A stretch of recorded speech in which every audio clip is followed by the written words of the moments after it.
And welcome back to Thursdays with Charlie. This is our 60th episode, 15th of July, 2021. Glad to be back here with you and looking forward to a really great show.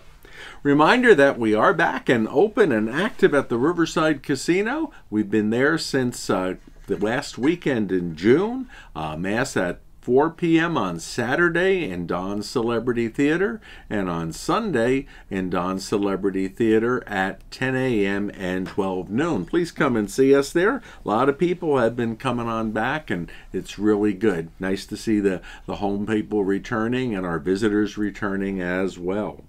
Also, a reminder that the dispensation from the obligation to attend Mass has ended, and so Catholics are back where we always have been with our obligation to attend Mass on weekends, on Sundays, Saturday night, if not possible on Sunday. Come and join us for that wherever you may be. One mention about Mass, as I mentioned last weekend, Deacon Richard and I are going to be going up to Las Vegas tomorrow for the ordination of Monsignor Gregory Gordon as Bishop. Gregory Gordon. He will be our auxiliary bishop. And so in order for us to make it to Vegas to be in the procession at 10 a.m. tomorrow, we're going to celebrate our Mass at 7 a.m. here tomorrow, Friday the 16th of July, rather than at 8 a.m. So please, if you're planning on attending that Mass, it's a one-time change to 7 a.m. tomorrow only. I've mentioned several times that we have people from all over the world who are watching our show, and there were 3 foreign countries that came up that people watch us, and those are Canada and Germany and South Africa. There's also 17 of our United States where people are watching our show and watching our Mass on Sundays.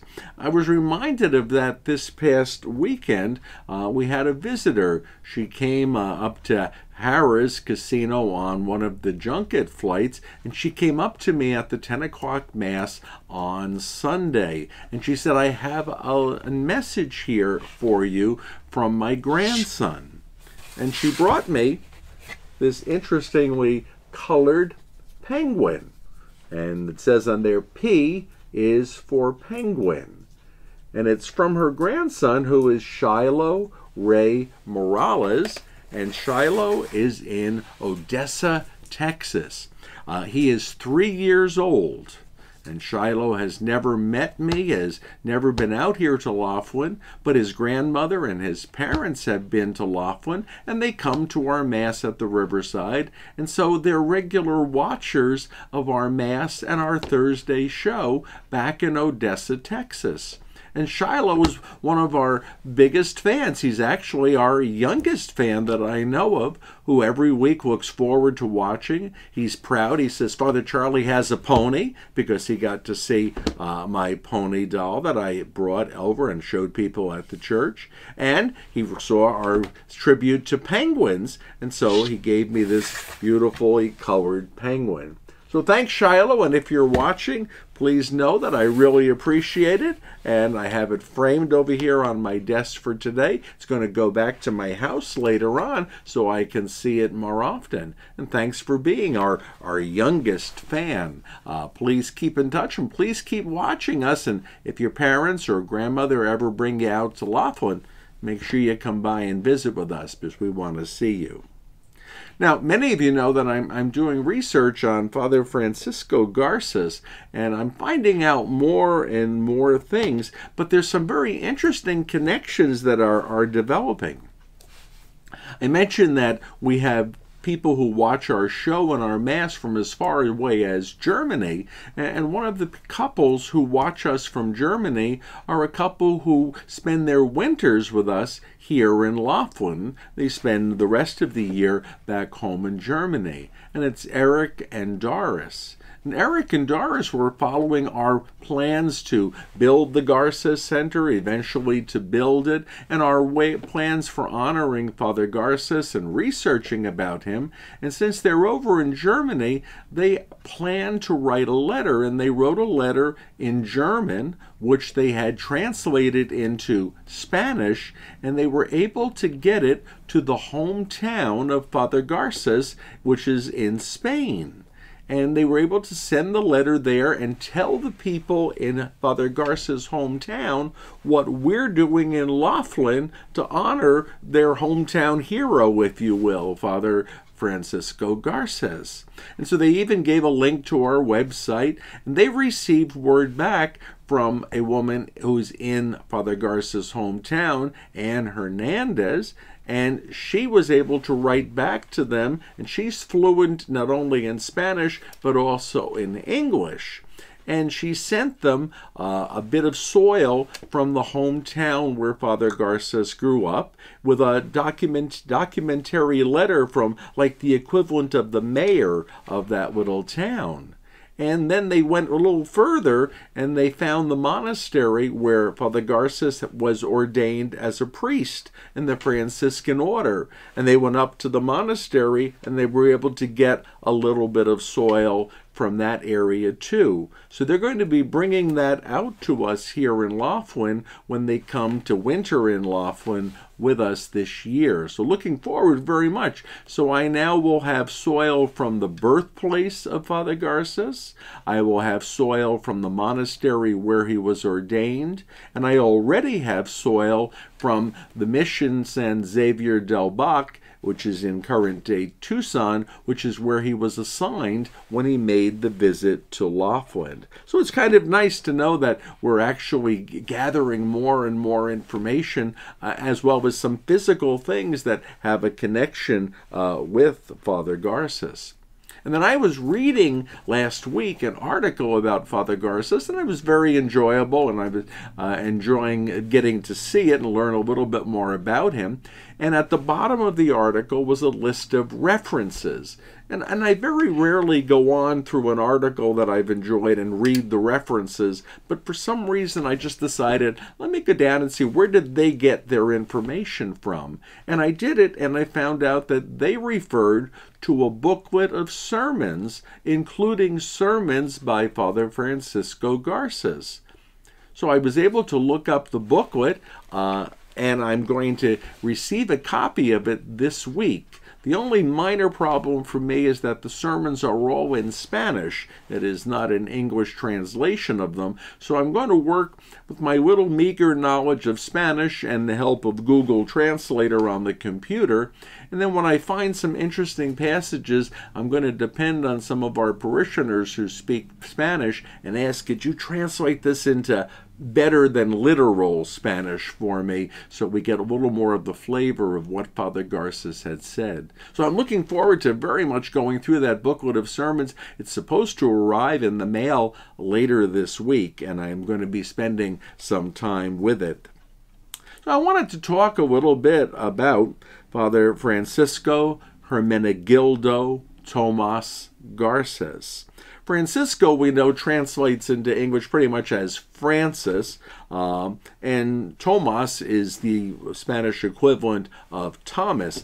I don't know if we have an English equivalent of Hermenegildo. It's not Herman. I'm not quite sure what it will be, but his parents gave him those three names at his baptism: Francisco, Hermenegildo, Tomas Garces. He was born in the Kingdom of Aragon, which is now in present-day Spain, and the name of the little village he was born in 1738 on April the 12th is either Morada de Yalón or Morada del Conde. It's had both of names throughout history, and at the time he was born there, it was one or the other at that point. His parents were Juan Garces and Antonia Maestro. They were married and lived in this little village, and he was baptized on the very next day after his birth. In fact, one of the things that we were able to get is a photocopy of his baptismal record. And so it's listed in there that he was baptized on the 13th of April in 1738 in his little home village. He joined the Franciscans when he was only 16 years old, and that was in 1754.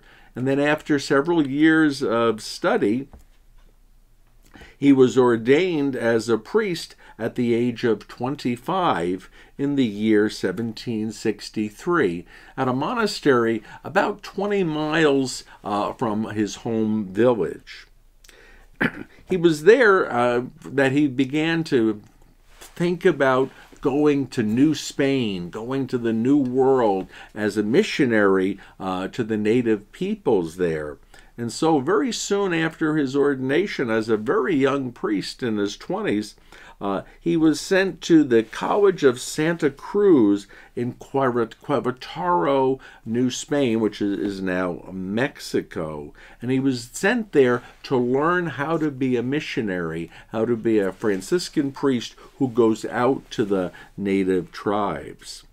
In 1768, he was sent from the college to the province of Sonora, which at that time encompassed much of Arizona and New Mexico and even parts of California, I believe, but definitely Arizona and New Mexico, as well as northern part of what is current-day Mexico. And he was sent to the mission of San Xavier del Bac in what is now currently Tucson over there. It was the northernmost Franciscan mission in Sonora, and it was also the mission that was closest to the Apache tribe. So throughout the course of the mission's history, it was attacked and devastated several times by conflicts with the Apaches. So it was not exactly a very calm, quiet area. It was actually being sent to a very forward location, a very dangerous area of the missions. And Father Garces was stationed there for many, many years. While he was there, he traveled. He traveled because he wanted to bring the Catholic faith to the local tribes along the Gila and the Colorado rivers. He traveled because he had an innate sense of adventure he wanted to explore. In fact, he drew one of the very first maps of the area, which I'm hoping to be able to get a copy to enlarge to show what he drew of the area that he traversed. He also was trying to find a northern route from Sonora by land over to the missions in Northern California, or Upper California as it was known at the time. On one of these missionary journeys that he went on several, he actually crossed the Colorado River into what is now modern-day Laughlin, Nevada.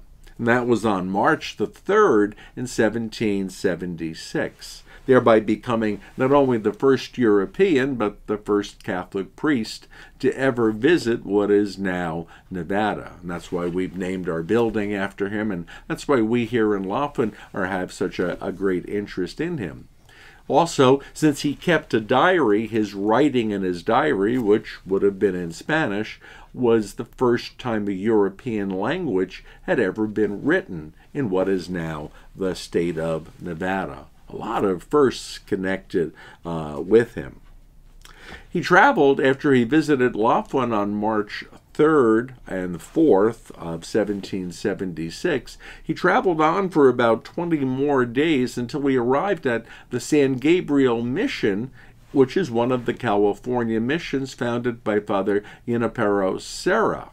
And he met Father Serra there on March 24th, 1776. And these two great missionaries had a chance to spend several days together. Father Junipero Serra is now Saint Junipero Serra, and hopefully Father Garces will follow in that footsteps to sainthood in not too many more years.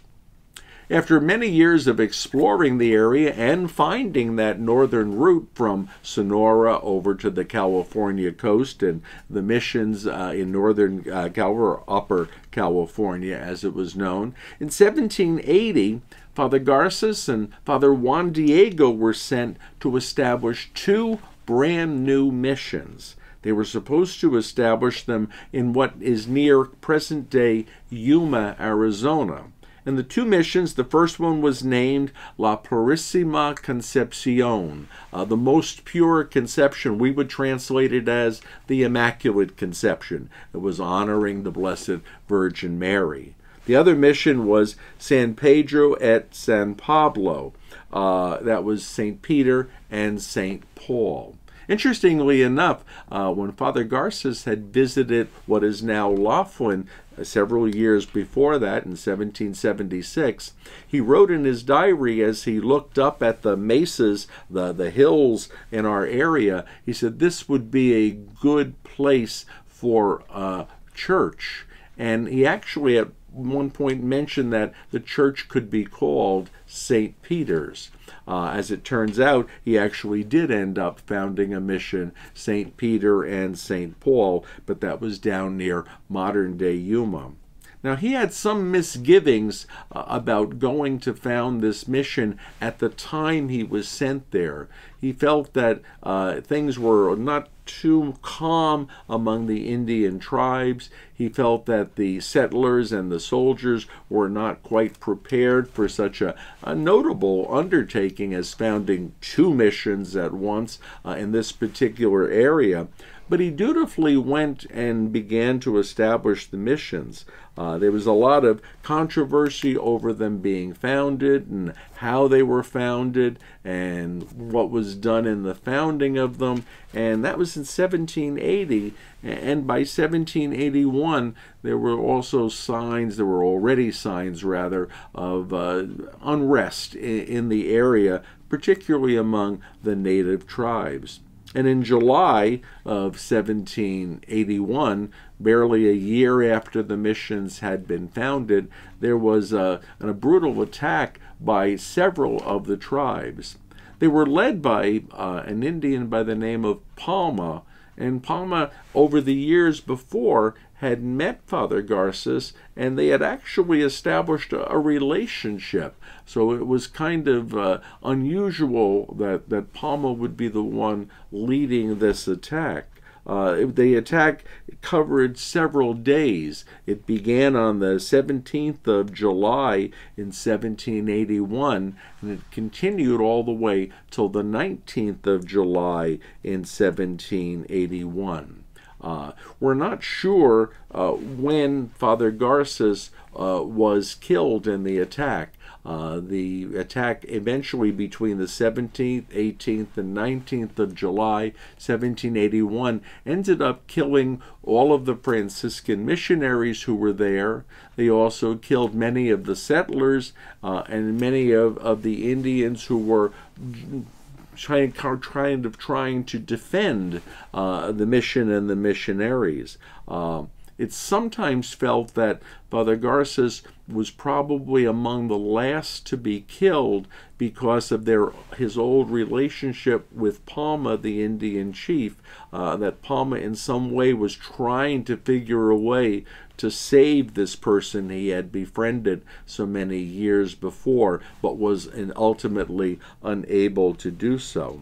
So historically, it hasn't been established exactly what day on which the martyrdom of Father Garces occurred. We know it was probably the 18th or the 19th, and someday that will be settled. Traditionally in the Catholic faith, when a person is honored as a saint, the day of his sainthood, or the day that he's remembered on, his saint's day, will be the day of his death. So it will probably be the 18th of July or the 19th of July for Father Garces. Since there were already several recognized saints on both days, he would be one more added to the day. My hunch is going to be, and you can hang with us and see if you'll prove me right, is that his date is going to be the 19th of July, that he held that his death was held off as far as possible in the attack, and that was on the day that he'll be honored. And so the 19th of July, most likely in the future someday, will become the date on which Father Garces is honored as a saint. We don't know what year that will happen, but we certainly do hope that it will be coming. And when that happens, our Garces Center will hopefully be a place where people can come and learn more about the life and the teachings of Father Garces, his missionary journeys, his map-making skills, his love for the Indian tribes he encountered, his love for the whole Southwest area. And more we'll be researching that and letting that be known. Meanwhile, this weekend, Sunday being the 18th of July and Monday being the 19th of July, we're kind of anticipating that someday one of those 2 days will be the Father Garces feast. Well, it's time for us to get our visit from our owl Pascal. He joins us, and I thought an appropriate prayer for him to bring today, since Father Garces did die as a martyr for our Catholic faith. Just a matter of paperwork, shall we say, being done for his martyrdom. Pater Garces, Father Garces, ora pro nobis, pray for us. Pater Garces, ora pro nobis. Father Garces, pray for us. Certainly we can ask him to intercede with God for us. We know that he's a man who devoted his life to the spreading of our Catholic faith. God bless you, and thanks for joining us.